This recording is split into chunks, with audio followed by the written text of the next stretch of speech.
미국의 기지국가로 끌려가는 한국. 김민웅 칼럼. 아시아 태평양 전쟁이 일본의 패전으로 마무리되면서 미국의 일본 기획은 본질적으로 더는 전쟁을 할 수 없는 나라로 확정하는 것이었다. 미군정의 점령 기간은 1945년에서 1953년까지였으니 1948년에 끝난 우리보다 길었다. 이 과정을 통해 일본은 미국에 의해 국가적 무장해제의 절차를 밟았고 이른바 평화헌법 체제로 재구성되었다. 그러나 그건 얼마 안 가서 이름뿐인 허울이 되고 말았다. 1950년 한국전쟁은 일본을 미국의 기지국가로 전환시키는 결정적 계기로 작동했던 것이다. 샌프란시스코 강화조약의 초점도 바로 여기에 집중되었다.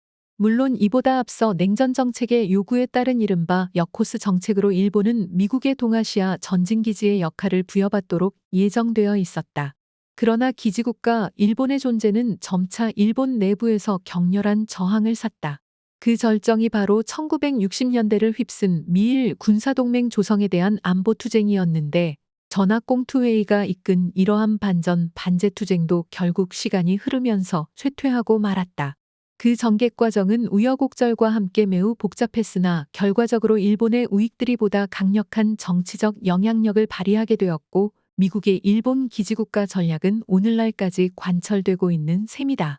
한국 역시 미국의 이러한 군사기지의 위치에서 벗어나지 않는다. 제국의 투덜거림이라는 기묘한 제목의 책을 쓴 로버트 카플란은 전 세계를 어떻게 군사기지화하고 있는지를 정밀하게 분석하고 있다. 노이스콤, 사우스콤, 이유콤, 센트콤, 파콤 등의 약어는 모두 전 지구적 미 기지사령부 체제를 보여주는 것으로 미국이 세계 도처에 자신의 군사기지 본부를 세워놓고 있는 것을 알게 한다. 콤은 코맨드를 뜻하는 것으로 명령, 지휘, 사령부 등의 의미를 가진다. 아메리카 제국의 이러한 지정학적 지배 전략은 오늘날 우리에게는 보다 거대한 압박으로 작동하고 있는 중이다. 한미일 군사동맹 체제의 공식화는 이미 실질적으로 진행되고 있고 한국은 미국의 전쟁 기획이 만들어내고 있는 명령체계의 부속기관 내지 명령 수행기구가 되고 있는 참이다. 윤석열 정권의 우크라이나 전쟁에 대한 무기 공급 문제나 중국의 양안 문제 개입 의지 표명 모두 이와 같은 미국의 요구 또는 명령과 지휘에 충성하는 태도를 그대로 보여준다. 전쟁과 제국을 쓴 폴 애트우드는 미국이라는 나라의 국가적 초기 단계에 이미 아메리카 원주민에 대한 대량 살육의 경험과 체제를 통해 오늘의 미국이라는 제국이 성립되고 있음을 주목하라고 한다. 사례를 서슴지 않고 남의 것을 강제로 빼앗는 국가적 체질이 길러져 왔다는 것이다. 이런 일련의 과정에서 미국은 적을 창조하고 이를 명분으로 전쟁을 수행하면서 방어전이라고 주장하고 단 하루라도 전쟁 없이는 굴러가지 않는 제국이라는 전쟁 기계를 만들어냈다는 것이다. 미국이 세계적 전쟁 체제를 구축하기 시작한 것은 1898년 스페인과의 전쟁을 통해서였고 이를 기반으로 필리핀과 쿠바를 각기 아시아와 남아메리카의 식민지이자 기지국가로 확보했다. 태평양의 하와이 역시 미국에 복속되었다. 이로써 이른바 열도의 제국이 나타난 것이다. 바로 이와 같은 구도가 1905년 테프트 카츠라 비밀협약에서 조선을 일본의 식민지로 넘기는 국제적 조건이었고 이후 일본이 태평양 해군사령부가 있는 진주만 공습을 통해 미국이 주도하는 아시아 태평양 체제에 도전하면서 전쟁이 개시되었던 것은 주지의 사실이다. 일본의 대동아 공영권은 이 전쟁으로 무너졌고 일본의 식민지 체제는 종식되었다. 그러나 친미 통치 세력을 내세워 식민지를 간접 지배하는 미국에 의한 신식민주의 전략은 이로써 본격화되었다. 일본의 항복은 미국의 지휘체계 안에서 생존하겠다는 의미가 되었고 그에 따라 일본은 미국의 기지국가로서 그 역할을 수행하게 되었다. 그런데 이는 일본으로서는 기사회생의 기회가 되어 군사주의의 복구와 함께 미국의 전쟁 기획에만 도전하지 않으면 매우 탄탄한 전쟁국가 조성이 가능해지는 발판이 되었다. 일본은 미국의 기지국가인 동시에 자신의 기지를 내놓고 가지게 된 셈이다. 그러나 우리는 이와 전혀 다르다. 우리는 분단되어 있고 적대적 군사대치의 지휘체계가 우리 손에 있지 않고 전쟁국가로 팽창할 의사나 의지가 전혀 없는 나라다. 만일 그런다면 그것은 주변 열강들과 군사적 대치도 불사하겠다는 것을 의미하게 되는 것이니 곧바로 공격 목표가 되는 자해 조치에 불과해진다.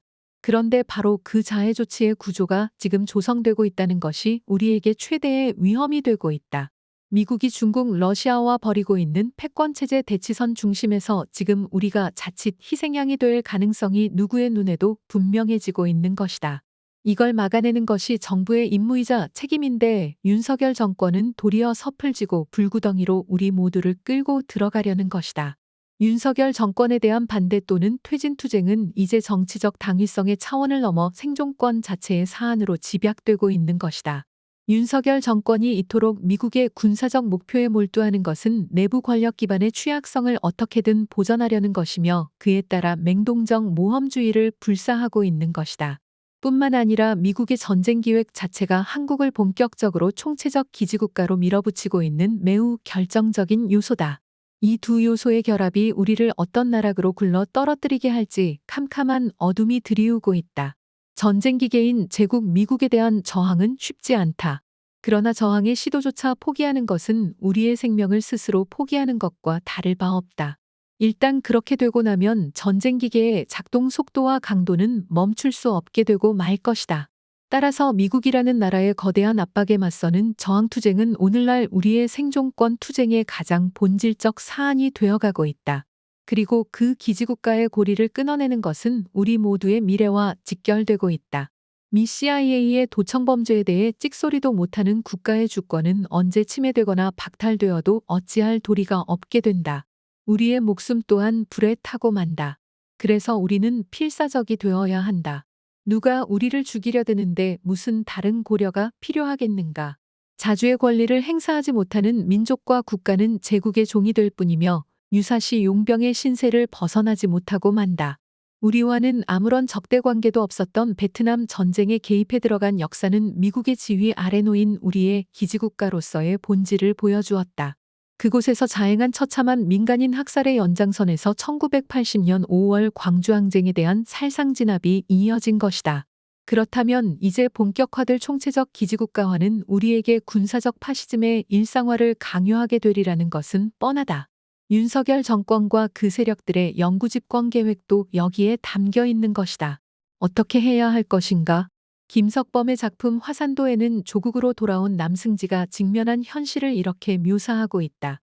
조선 총독부의 일장기 대신 내걸린 서울 미군정청의 성조기는 내려질 기미를 보이지 않았다. 그러자 남승지는 퍼뜩 깨닫는다. 조국에 찾아온 해방이 실은 환상이었음을 깨닫기까지는 그리 오랜 시간이 걸리지 않았다. 해방자인 줄 알았던 미국이 일본 제국의 강력한 후임자였던 것이다. 미군 정청의 성조기는 아직도 버젓이 휘날리고 있으며 우리의 환상은 여전히 지속되고 있다. 제국의 점령과 지배 아래 놓여 있는 이 현실과 정면으로 마주할 용기가 지금 우리를 살린다. 자주는 생명이다.